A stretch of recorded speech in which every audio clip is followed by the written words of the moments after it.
El Porvenir era una sola hacienda que pertenecía a una misma persona, que era don José Manuel Calderón. Él era el dueño de la hacienda. Este municipio era únicamente el centro, la base, como la hacienda, ¿verdad?, de los dos ríos, conocida, ¿verdad? Pero luego pues se le incorporó el cantón de San Juan Chiquito, el de Santa Rosa Senca, y aquí pues el del Cerrón y Las Piedritas.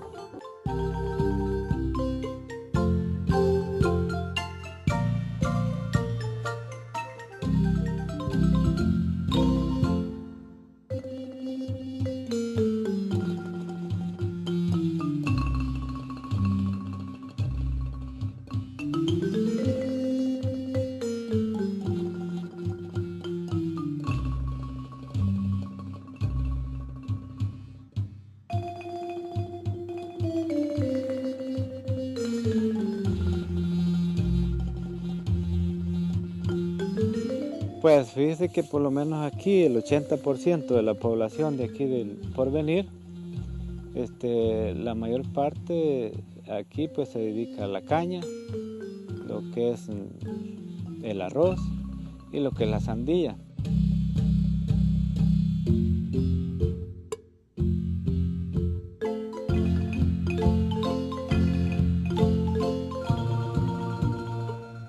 En el caso mío, pues nosotros pues venimos trabajando el cultivo de la caña y desde el tiempo patronal.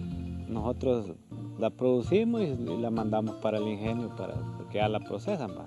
Entonces el ingenio la viene a recoger, ¿ve? Aquí a los cañales y por lo cual nosotros pues adquirimos algunos ingresos de eso para poder sostener nuestra familia.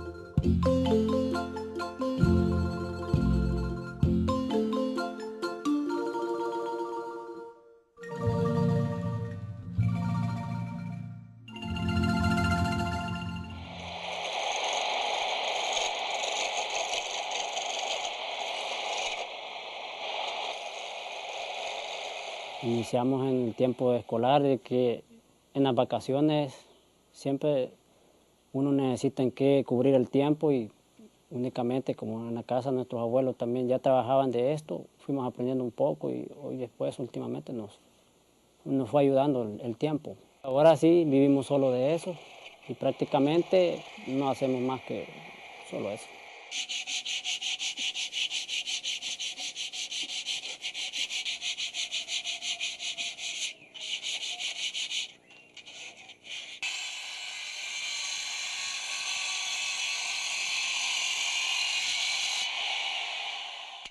Hacemos desde muebles comunes y muebles no comunes.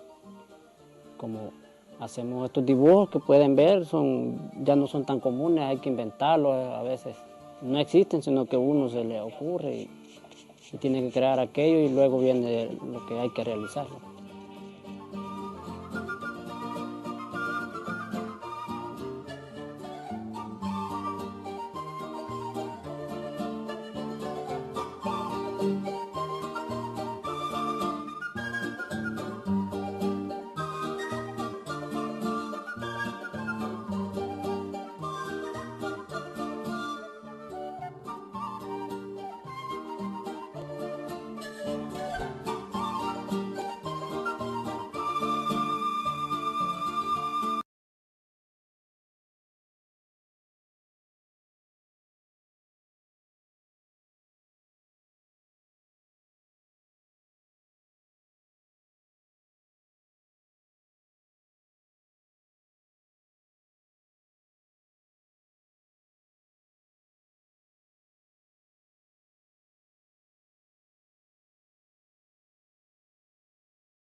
quizás ese malentendido de asociar la guerra con el fútbol en alguna medida se deba a la coincidencia de que justo en el momento en que el conflicto con Honduras se estaba gestando, llega a su punto más álgido, también se estaban dando las eliminatorias por el campeonato de fútbol. En principio tuvo muy poco que ver.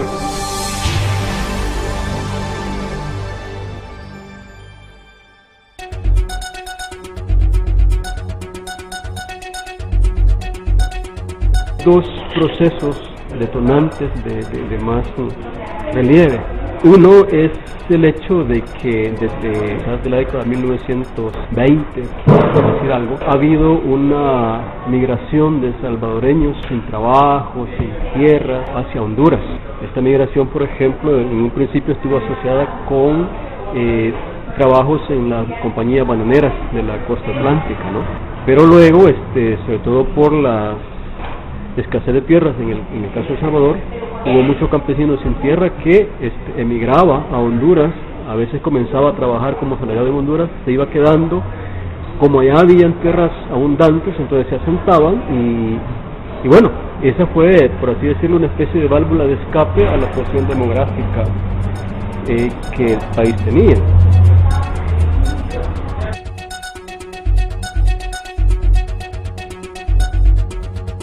Además de eso, en Honduras también comienzan a darse movilizaciones, reclamos de campesinos sin tierra, sobre todo, digamos, en las regiones ganaderas.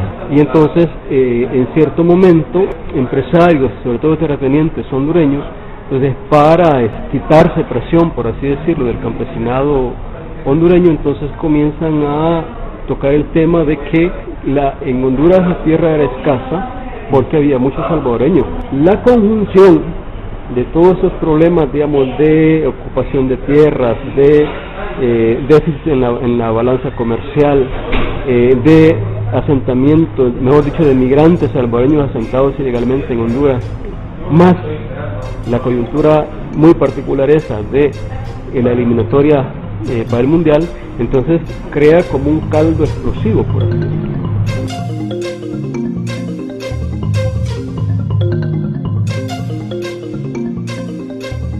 Prácticamente se encarceló a los salvadoreños para luego deportarlos. Eso, y por otra parte hubo mucha gente que simplemente salió huyendo y volvió al país, no como deportados, sino como refugiados. Es que para el caso salvadoreño, en términos político-militares, la guerra fue totalmente negativa. La campaña militar no fue la más feliz. De hecho, cuando el cese de fuego se da por intervención de la OEA, el avance salvadoreño en Honduras estaba estancado. O sea, militarmente fue un problema. Sobre todo, económicamente, esa guerra tuvo un costo terrible para El Salvador. ¿Por qué? Porque todo el proceso de desarrollo que El Salvador venía teniendo en la última década estaba montado sobre el proyecto del mercado común centroamericano. Con la guerra, el mercado común se quiebra, porque Honduras bloquea el ingreso de mercadería de El Salvador a Honduras, pero también bloquea el paso de mercadería salvadoreña por territorio hondureño, con lo cual se estaba perdiendo el mercado nicaragüense y el mercado costarricense.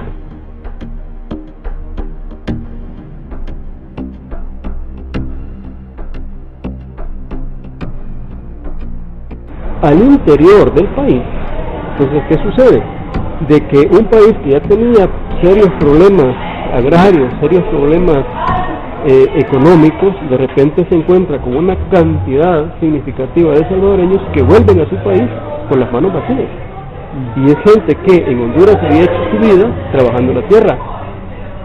Entonces, lo lógico es que regresen a El Salvador, necesitaban tierras, y aquí lo menos que había eran tierras.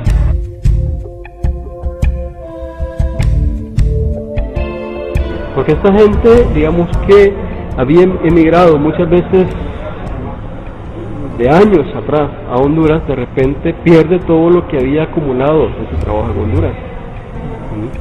pierden tierra, pierden ganado, entonces vienen acá como refugiados, y la verdad es que no existió ningún programa integral de atención a estos desplazados.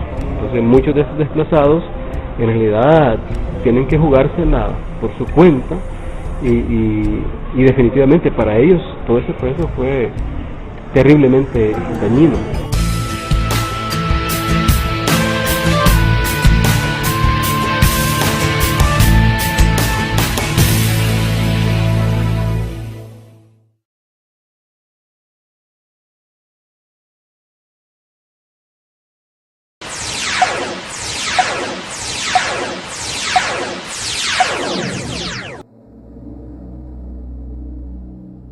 Terminamos el año de 1977 con sentimientos encontrados. Los acontecimientos que hemos vivido perturban e inquietan. Nunca en la historia nacional habíamos soportado la ola de secuestros y asesinatos políticos que en 1977 nos dejan como una mancha y un estigma.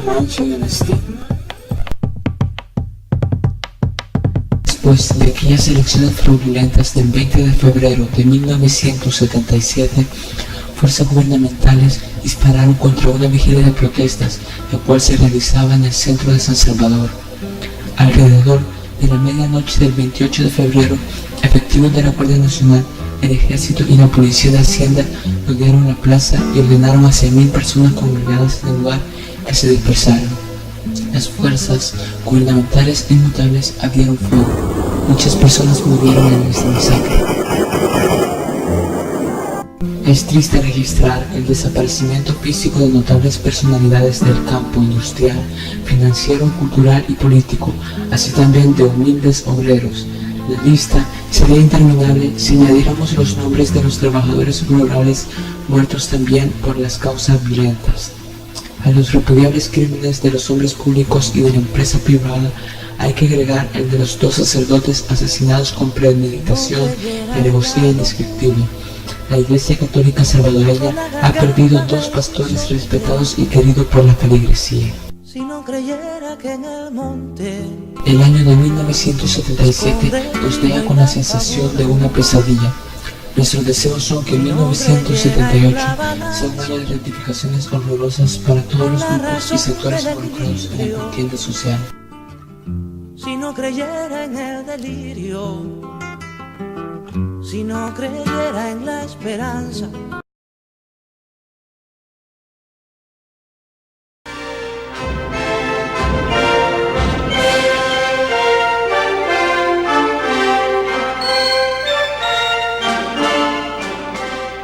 Durante sus 5 años de gobierno, se construyó la presa Cerrón Grande, el Instituto Salvadoreño de Pensiones de los Empleados Públicos, el Aeropuerto Internacional, el Banco de Fomento Agropecuario y el Instituto de Transformación Agraria, ISTA.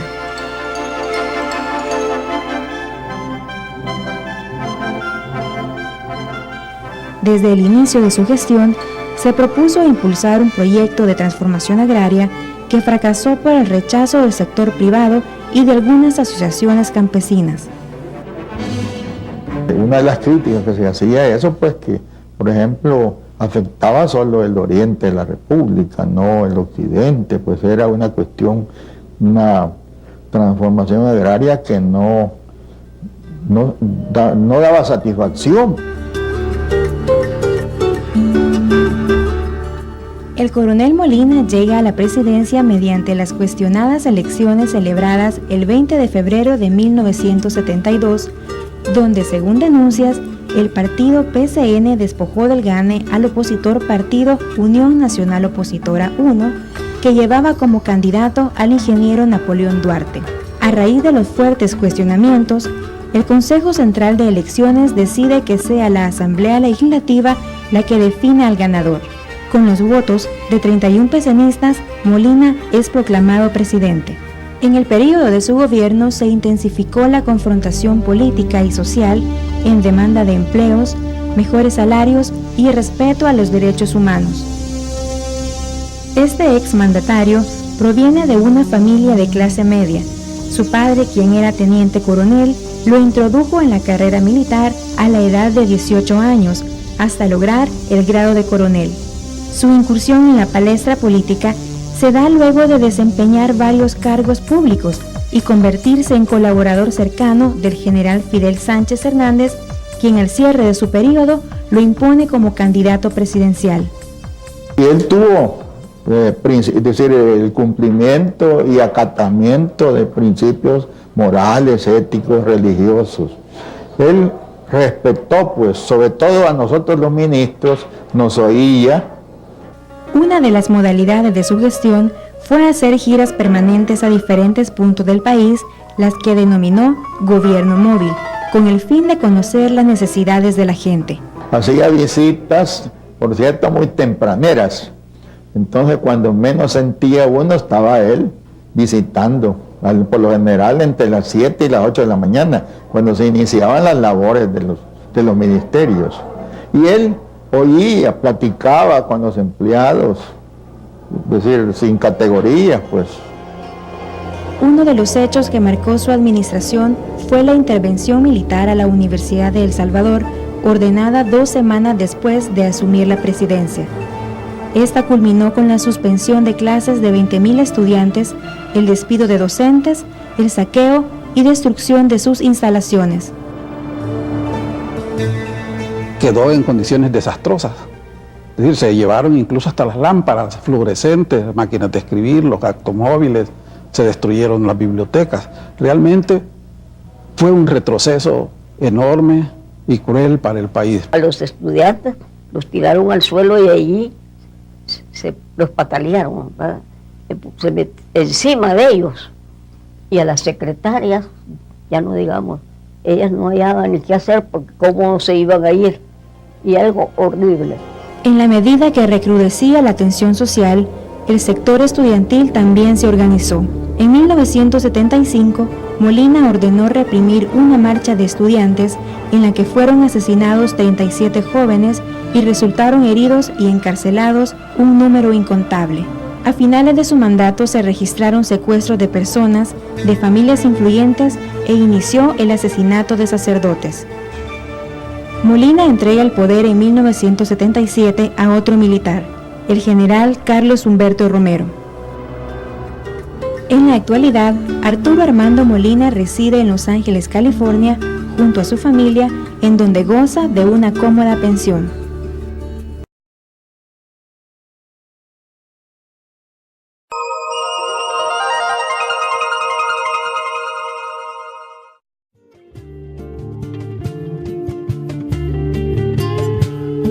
Pregunto a los presentes si no se han puesto a pensar que esta tierra es de nosotros y no del que tenga más.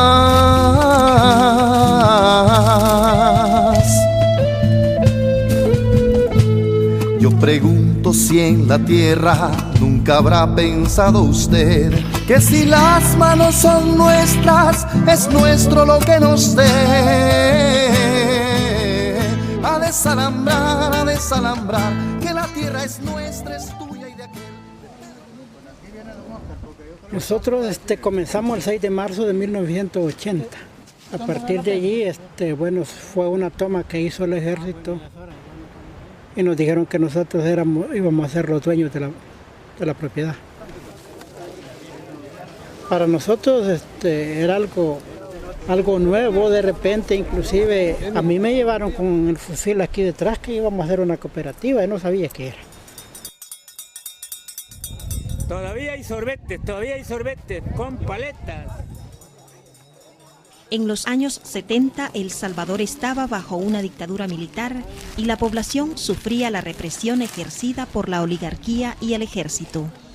Las injusticias y las diferencias sociales habían provocado una situación al borde de la guerra. Un 10% de la población disfrutaba del 80% de la riqueza del país. En 1979, el gobierno militar decretó algunas reformas sociales tratando de paliar la situación y evitar una guerra que se veía llegar. Una de esas medidas fue una reforma agraria iniciada el 3 de marzo de 1980 que expropió tierras de 329 haciendas para dar la tierra a los campesinos que la trabajaban. Hemos realizado una reforma agraria que es considerada ya internacionalmente como la reforma agraria más profunda de toda la historia de Latinoamérica. Si lo que se habla se cumpliera, pues ahí estuviéramos todos trabajando. Pero por un lado los hablan de reforma y por otro lado los dan bala, ¿verdad? Así que nosotros no le entendemos a esa reforma agraria que se plantea en El Salvador.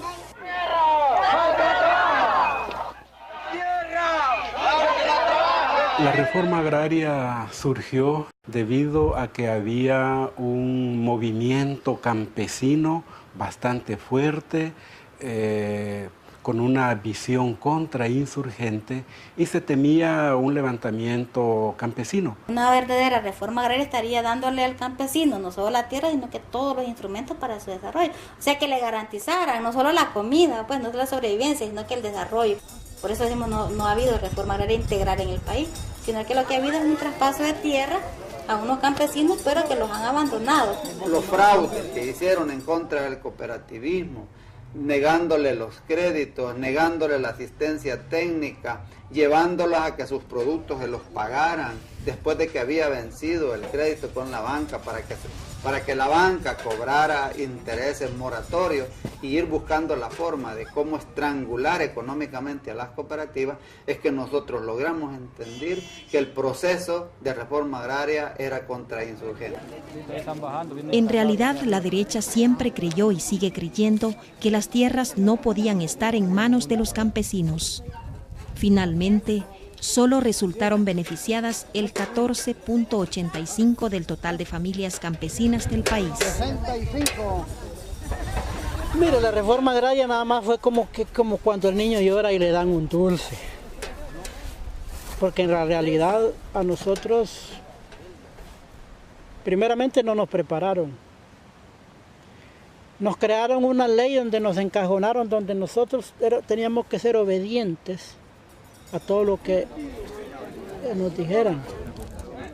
Se promulgó una reforma agraria de la noche a la mañana, no se preparó la gente, ¿verdad? La gente se acostó desde aquel tiempo, ¿verdad?, como colono, y amaneció como propietario de la tierra, ¿verdad?, cooperativista, porque fue de un plumazo.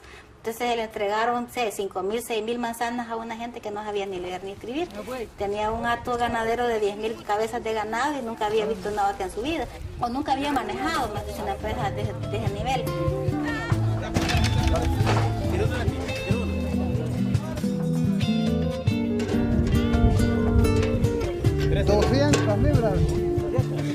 Sin apoyo técnico ni financiero, muchas cooperativas no lograron sobrevivir. Al mismo tiempo, la situación de injusticia estructural acabó provocando en 1980 una guerra que azotó El Salvador por 12 largos años, dificultando aún más el desarrollo del sector cooperativo. Los acuerdos de paz firmados entre la guerrilla y el ejército en 1992 incluyeron una compensación en tierras para los excombatientes que se dio a conocer como una segunda reforma agraria. Esta tierra fue un beneficio de los acuerdos de paz, digamos, de 1992. Cuando se dio ya el proceso de negociación, estábamos aquí en Perquín, Morazán. Pues aquí nos tocó la desmovilización. Bueno, nosotros fuimos uno de los que nos desmovilizamos en el último 20%, que fue lo último, ¿verdad? Esa segunda fase de la reforma agraria, eso es político, es teoría del gobierno de venderle al país y al mundo internacional que aquí ha habido una reforma agraria. Una segunda fase de la reforma agraria, desgraciadamente, eso no es cierto. Porque las tierras que les entregaron a los desmovilizados del FMLN y la Fuerza Armada son tierras que habían caído en la primera fase de la reforma agraria. A pesar de todas las trabas y dificultades, el movimiento cooperativo campesino en El Salvador siguió adelante. Para ello fue fundamental la organización y dotarse de estructuras de coordinación más allá de las cooperativas. Confras surgió para dar apoyo a toda esa población que se incorporó al proceso de la reforma agraria.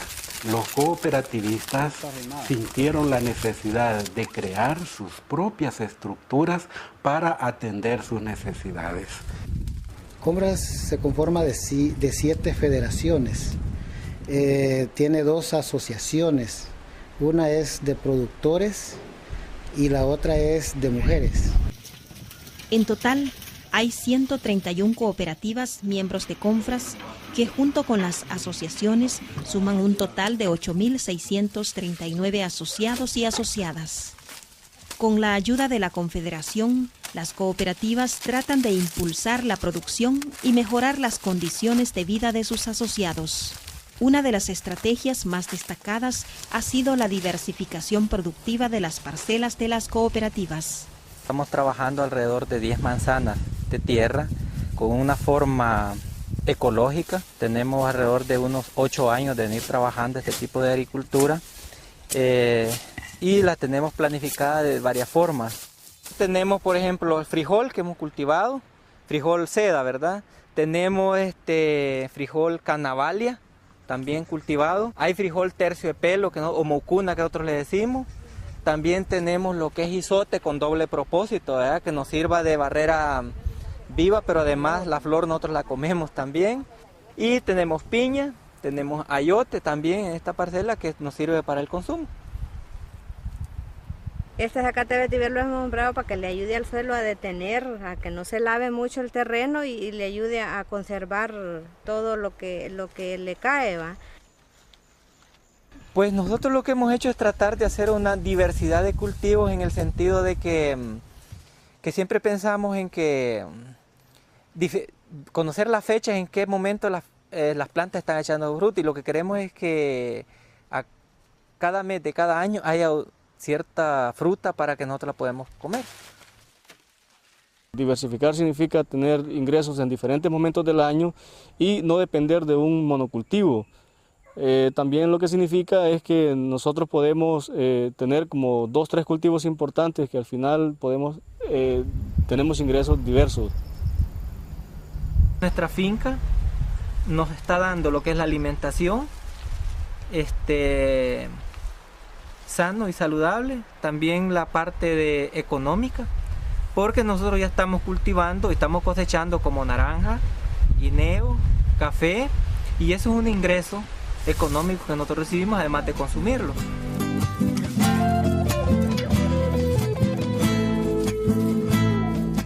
Los alimentos han ido escaseando en el país y también asociado a otra variable bien importante que es el encarecimiento de los insumos agropecuarios. Prácticamente en 4 años los insumos han triplicado su precio. Yo siembro 5 tareas, por decir así, o una manzana de maíz, pero lo que invierto no lo saco. Eso es por los insumos que van hacia arriba.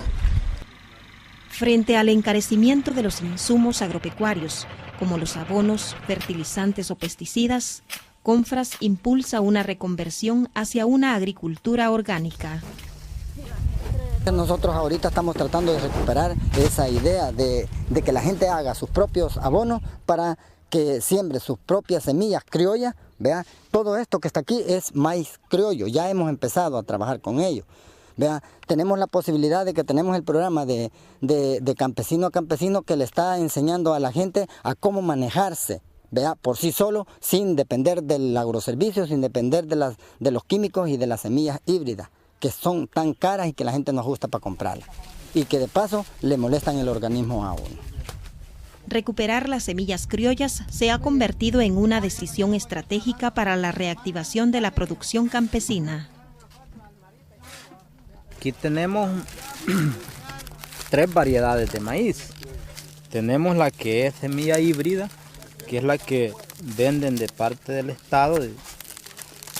Aquí se puede ver. Es fácil la filtración de agua, quizás por la clase de vestuario que tiene, que la tusa es muy débil. Fácil se le filtra el agua y ahí está el resultado. El grano es pequeño y la diferencia es que no se puede producir para el siguiente año, que si queremos sembrar de esta semilla ya no los nace. Y aquí tenemos el otro que es Este es capulín, este ya es semilla criolla. Este, mire, podemos ver aquí la clase de grano, que es cholotona. Mire, bien cholotona. La diferencia a esta, a la híbrida. Y aquí tenemos otra variedad, siempre semilla criolla. Es clase de maíz, grano grande también. Es la mazorca crece. Ya las tres unidas vemos la gran diferencia entre estas dos semillas criollas y esta es semilla híbrida. No vamos a sembrar este tomate ahora aquí. A través del programa Campesino a Campesino se están difundiendo conocimientos técnicos que contribuyen a una mayor autonomía campesina. El programa de Campesino a Campesino significa que un campesino pues aprende de otro y un campesino le enseña a otro campesino. Es una asistencia técnica más horizontal, no de maestro a alumno, sino más bien una técnica entre campesinos, ¿no? El programa de Campesino a Campesino tiene una relación enorme con la seguridad y la soberanía alimentaria. ¿Por qué? Porque trata de mejorar la alimentación de la gente y que haya alimentos suficientes y en cantidad para la familia. Mejora la economía familiar, porque el campesino decide qué sembrar, no está esperando paquetes tecnológicos. El campesino decide qué tipo de semilla sembrar, es soberano, es autónomo en ese sentido. Hemos ido a encuentros de campesino a campesino, muchas compañeras y compañeros han ido a tomar ideas de otros y otros han venido a tomar ideas de aquí, de nuestra cooperativa.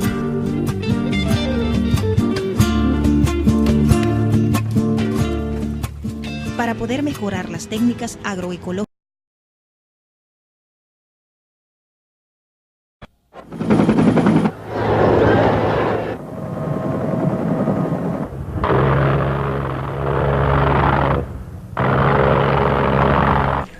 ...25 de septiembre de 1983...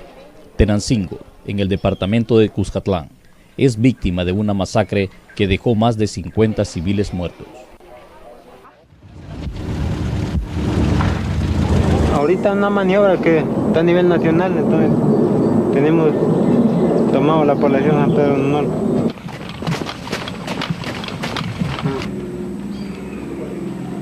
Mira vos, ¿a qué horas comenzaron a atacar? 4:30.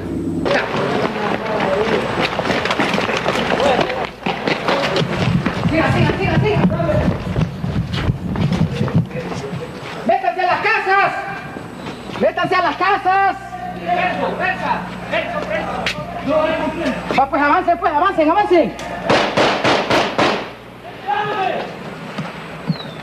¡Ay, hijos de puta, culados!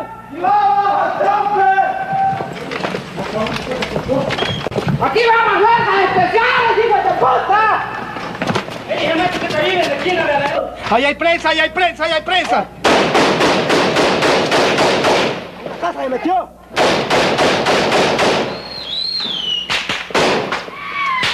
Cuidado! ¡No levanten, esta puta!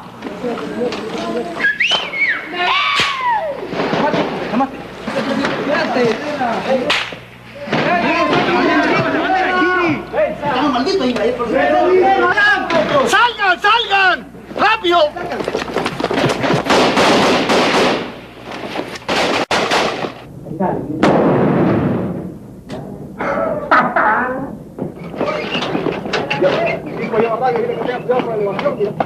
Métase hasta allá, métase el otro equipo, en la casa, para abajo.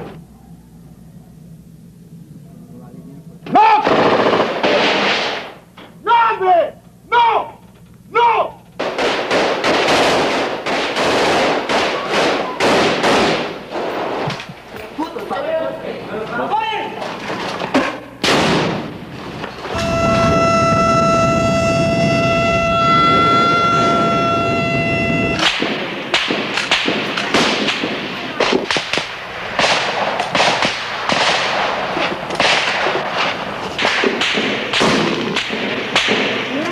¿Les pegué? Ya ni por puta. Sí.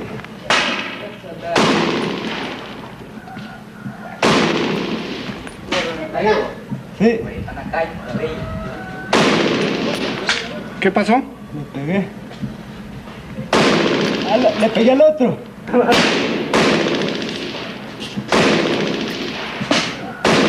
Lo maté.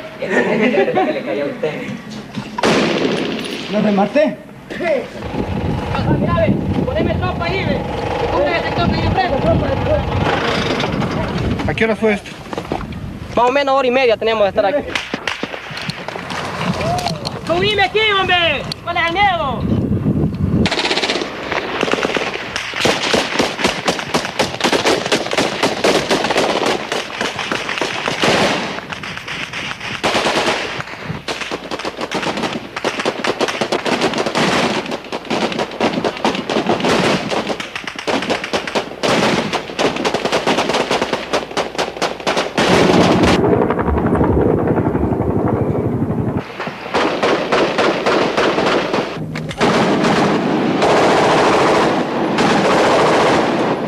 El 11 de septiembre de 1989, el FMLN lanzó una ofensiva militar sobre San Salvador y otras ciudades importantes, midiendo fuerzas con el ejército. El resultado fue determinante. El FMLN no estaba disminuido como se pensaba, y el ejército aún tenía la capacidad de resistir. Ninguno de los dos podría ganarle a su oponente. Los duros combates se llevaron a cabo en la capital, Santa Ana, Zacatecoluca, San Miguel, Usulután y Chalatenango.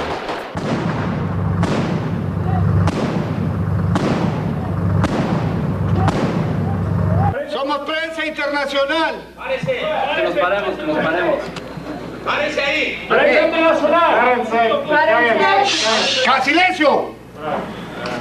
Somos periodistas, vamos a pasar. No.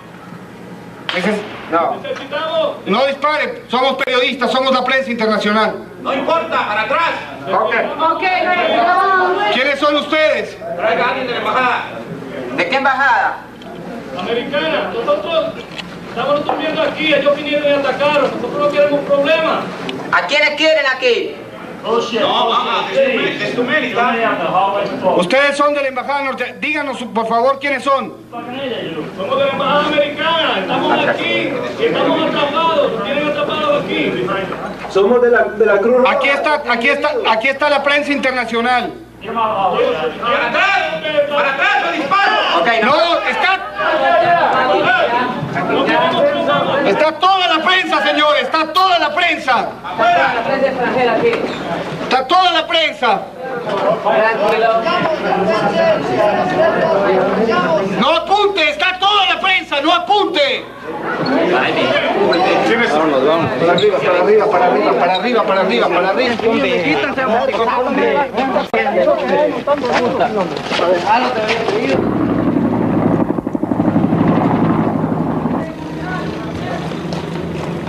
Camina.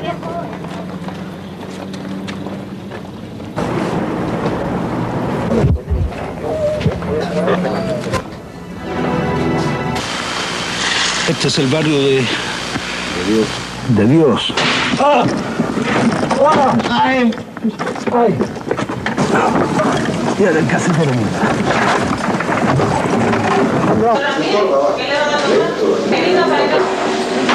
I think we're in an ambush. All of a sudden, shots broke out. A Time magazine photographer yelled that John Hoagland, Newsweek photographer, has been killed. We carried John's body back to our cars, still not certain the fighting was, indeed, down the road. John Hoagland was a brilliant photographer who was drawn to events like the one that cost him his life. Esta fue la última misión periodística que cumplió nuestro sonidista Mauricio Pineda, de 32 años de edad, al ser blanco de un disparo de fusil M16 que recibiera por la espalda luego que miembros del batallón Arce, sin un previo aviso o señal, lanzaran una ráfaga al equipo móvil de Aldía, destacado en la zona oriental. Padre nuestro que estás en los cielos, santificado sea tu nombre. ¿Y por qué nos dispararon sin avisarnos? Pues no nos hicieron alto. No me dijo, es que ustedes allá arriba, me dijo, le dispararon a una gasolinera. Le digo, nosotros no andamos armados, registre el vehículo si quiere. Hasta aquí llegaron para contárselo a los otros, para obligarles a sentir lo que aquí se siente, para mostrarles la cara de la muerte, la vergüenza de una guerra perdida en las páginas de los periódicos.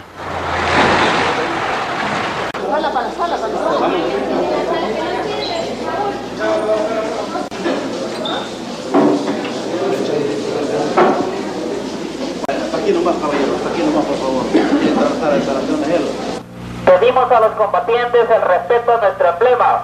En este momento, unidades de Cruz Roja salvadoreña se encuentran en la zona.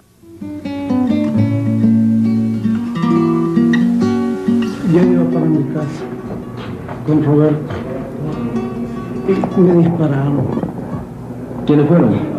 El ejército. Ya no le pedí al chino como que era permiso.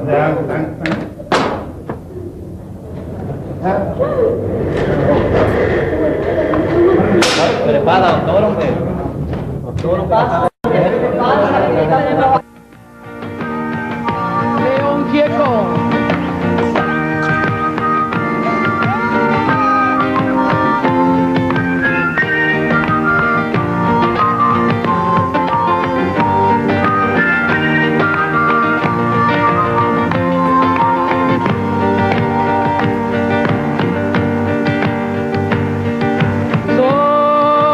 Pido a Dios que el engaño no me sea indiferente. Si un traidor puede más que unos cuantos, que esos cuantos no lo olviden fácilmente.